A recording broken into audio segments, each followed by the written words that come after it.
Selamat pagi pemirsa, kembali lagi bersama kami di Matsagawangi Podcast dalam rangka Kaji Rama, kajian Ramadan Matsagawangi.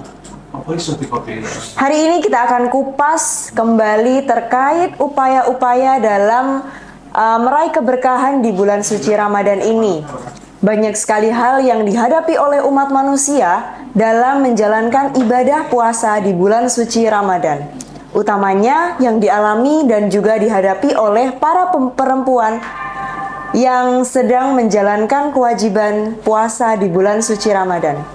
Keterbatasan biologis perempuan tidak menjadi penghalang dalam meraih keberkahan di bulan suci Ramadan.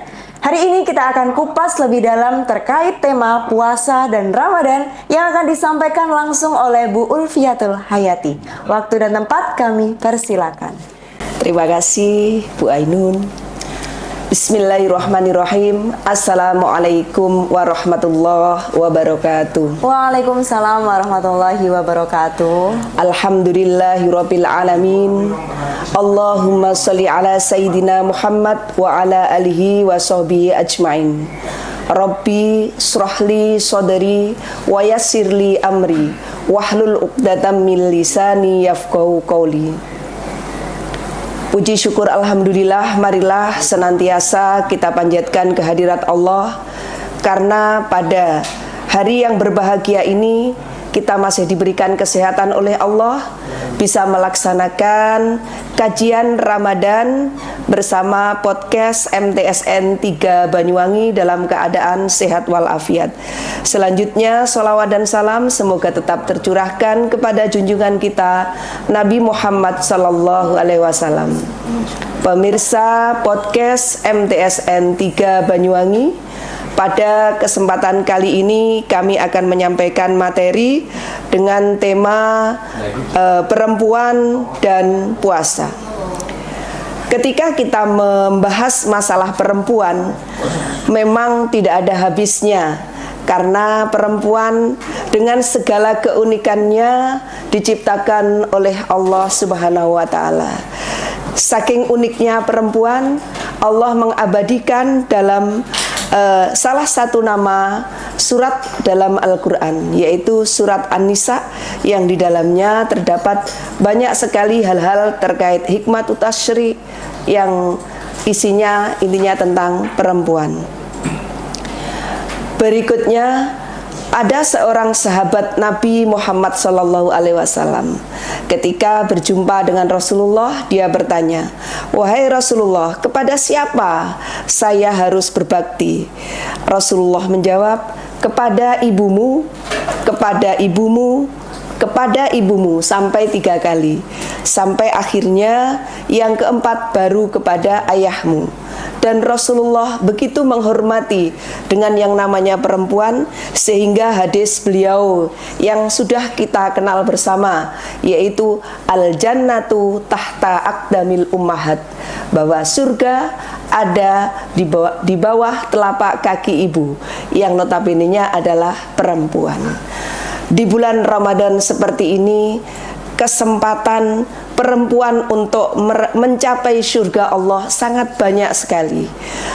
Bagaimana perempuan dari mulai bangun tidur pagi sudah membersihkan sekitar rumahnya, kemudian berbelanja, menyiapkan hidangan terbaik untuk putra-putrinya, untuk suaminya, yang semuanya adalah ladang pahala surga bagi seorang perempuan.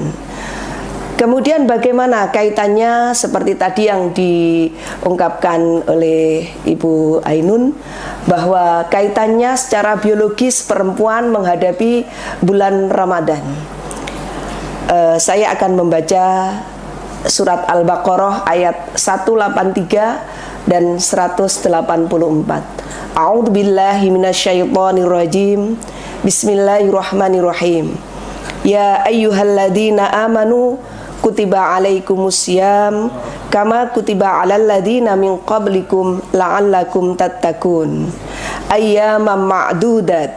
Faman kana minkum maridhan aw ala safarin fa'iddatum min ayyamin ukhar. Wa 'alal ladzina yutiqunahu fidyatun ta'amu miskin. Faman tatawwa'a khairan fahuwa khairul lah. Wa antasumu khairul lakum in kuntum ta'lamun. Bahwa dalam surat Al-Baqarah ayat 183, puasa Ramadan diwajibkan untuk setiap orang yang beriman, setiap orang yang bertakwa, baik itu laki-laki ataupun perempuan. Sekarang bagaimana jika seorang perempuan sedang haid? Maka di sini ayat berikutnya, faman kana minkum maridon aw ala safarin fa'iddatun min ayyamin ukhar, bahwa perempuan yang sedang haid, yang sedang hamil itu mendapatkan rukhsah atau keringanan dari Allah Subhanahu wa taala. Yang pertama adalah dia yang sakit, kemudian berikutnya adalah termasuk yang haid. Dia tidak menjalankan ibadah puasa, tapi karena Islam itu fleksibel, dia bisa mengganti di hari yang lain. Kemudian untuk pemirsa podcast MTSN 3 Banyuwangi, dalam kajian Ramadan ini mungkin bagi anak-anak remaja yang sedang mengalami haid, yang perlu diperhatikan adalah bagaimana jika Anda mengalami haid yang berbeda dari biasanya. Kebiasaan-kebiasaan haid itu antara satu orang dengan orang yang lain pastilah berbeda-beda. Karena itu kita harus menganalisis, meneliti kebiasaan dari menstruasi kita masing-masing. Biasanya yang diterangkan oleh guru-guru kita bahwa menstruasi itu maksimal adalah 15 hari. Selebihnya itu adalah istihadhah. Tapi bagaimana ketika seorang perempuan haid itu lebih dari 15 hari, 30 hari? Yang harus kita perhatikan adalah jenis darahnya. Ketika di depan itu masih belum banyak darahnya, masih cerat-cerit bahasa orang Jawa itu ya, maka itu dalam sehari keluarnya hanya 2 atau 3 kali, tidak terlalu membasahi pembalut kita. Maka lebih baik kita melaksanakan ibadah puasa atau memeriksakan diri ke dokter untuk lebih jelasnya. Dan setelah 15 hari kemudian itu darahnya lebih kuat, bergumpal-gumpal, maka yang gumpal-gumpal itu adalah darah haid. Jangan sampai ketika di awal kita sudah tidak menunaikan ibadah puasa dan di belakang 15 hari berikutnya tidak puasa lagi, bagaimana kita tidak akan mendapatkan puasa di bulan suci Ramadan ini? Maka itu kita harus sangat teliti ketika kita mengalami menstruasi, dan nanti bisa fa'iddatun min ayyamin ukhar, mengganti di hari yang lain. Berikutnya bagi perempuan selanjutnya yang sudah menikah adalah hamil. Bagaimana kondisi hamil? Kondisi hamil ketika mungkin di semester pertama, 3 bulan pertama, sedang overemesis, muntah terus, berarti dia dalam kategori orang yang sakit. Bagaimana dia bisa menjalankan puasa, sedangkan untuk meminum air saja perlu perjuangan karena selalu muntah dan muntah. Maka ketika terjadi seperti itu, apalagi sampai dia mendapatkan infus dari rumah sakit, dia tidak terkena kewajiban untuk menjalankan ibadah puasa. Lain halnya ketika bulan Ramadan tiba di bulan-bulan yang sudah tidak rawan, apalagi di kehamilan 8 bulan atau 9 bulan, bahkan yang saya tahu kadang dokter atau bidan menganjurkan kita untuk mengurangi makan, untuk diet, karena biar perkembangan janin tidak terlalu besar. Nah, alangkah baiknya di bulan-bulan itu ibu hamil tetap melaksanakan ibadah puasa, terkandung maksud menjalankan syariat dan tidak membebani bagi fisiknya. Tidak ada kekhawatiran ketika dia melaksanakan ibadah puasa sehingga menimbulkan mudarat bagi dia. Maka alangkah baiknya dia menjalankan ibadah puasa. Wa 'alal ladzina yutiqunahu fidyatun ta'am miskin faman tatawwa'a khairan fahuwa khairul lah wa antasumu khairul lakum. Jadi berpuasa lebih baik bagimu in kuntum ta'lamun, jika kamu mengetahui. Selanjutnya untuk ibu-ibu yang nifas atau melahirkan. Seorang perempuan yang melahirkan itu kata Profesor Nazarudin, satu kakinya ada di surga, satu kakinya ada di dunia. Saking membayangkan betapa berat ketika seorang ibu melahirkan, betapa sakitnya. Hamil saja sudah berat selama 9 bulan, apalagi melahirkan.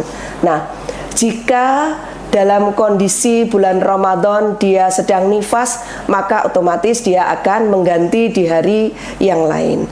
Kemudian permasalahan itu muncul, bagaimana ketika Ramadan ini ibu-ibu itu sedang hamil muda, masih dalam bulan-bulan pertama, kemudian dia belum sempat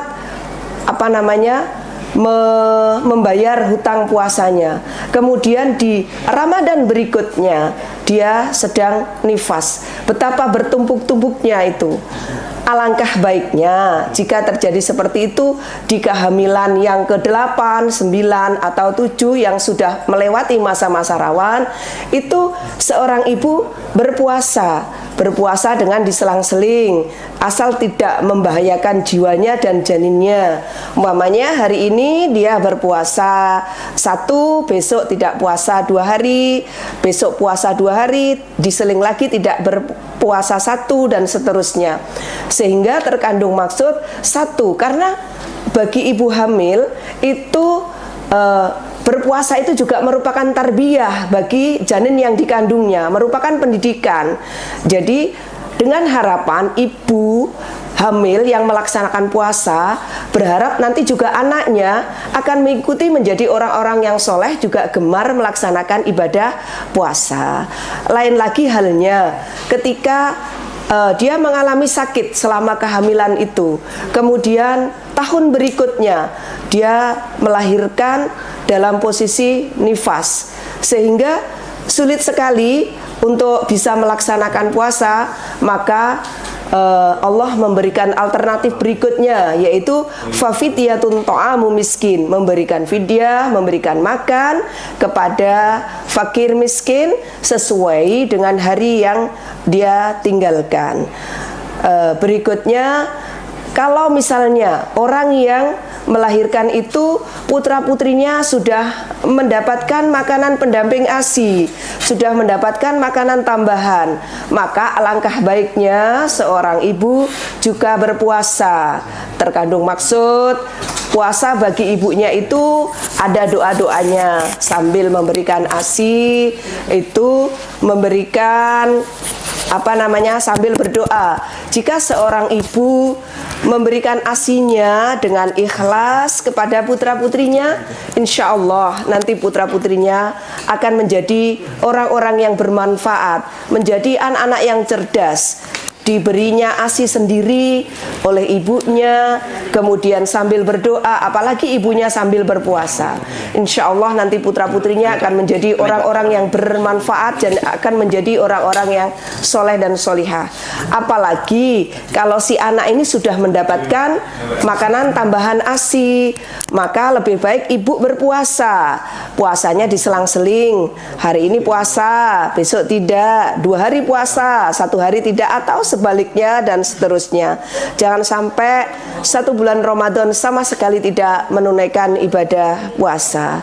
Dan sebenarnya kalaupun toh perempuan tidak bisa melaksanakan puasa pun karena uzur, karena kondisi fisiknya atau kondisi janinnya, maka insya Allah pahala-pahala perempuan ini masih berlipat ganda, bisa dicari dari kegiatan-kegiatan yang lain, menyediakan makan untuk keluarganya, membersihkan rumahnya, kemudian melakukan kegiatan-kegiatan lain yang bermanfaat. Semuanya insya Allah juga diberikan pahala tersendiri oleh Allah Subhanahu wa ta'ala.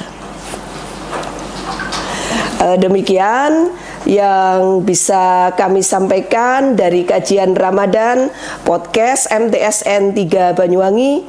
Kurang lebihnya mohon maaf. Billahi taufik wal hidayah. Wassalamualaikum warahmatullahi wabarakatuh.